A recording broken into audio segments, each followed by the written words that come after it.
சஷ்டி விரதம் இருக்கும் முறை. விரதம் இருப்பவர்கள் உபவாசமாக இருப்பது சிறந்தது. முடியாதவர்கள் காலை உணவை மட்டுமோ அல்லது பகல் உணவை மட்டுமே தவிர்த்து விரதம் இருக்கலாம். அல்லது ஒருவேளை பழம் மட்டும் சாப்பிட்டும் பகல் பொழுதில் உப்பு இல்லாமலும் உணவு சாப்பிட்டு விரதம் இருக்கலாம்.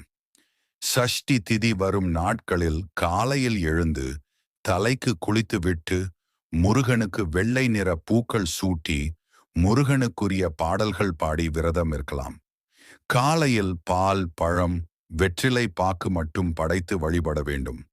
காய்ச்சிய பாலில் சர்க்கரை அல்லது தேன் கலந்து படைக்க வேண்டும். முடிந்தால் அருகில் உள்ள முருகன் கோவிலுக்கு சென்று வழிபட்டு வரலாம். முடியாதவர்கள் வீட்டிலேயே வழிபடலாம். சஷ்டி வழிபாட்டு முறை. காலையில் சுவாமிக்கு படைத்த பாலை நாம் குடிக்கலாம் அல்லது மற்றவர்களுக்கு பிரசாதமாக கொடுக்கலாம்.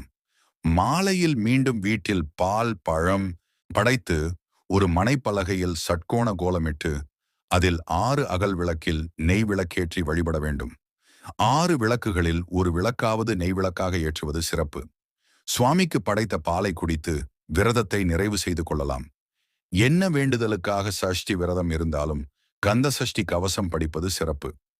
குழந்தை வரத்திற்காக விரதம் இருப்பவர்கள் அதற்குரிய திருப்புகளை படித்து வழிபட வேண்டும்.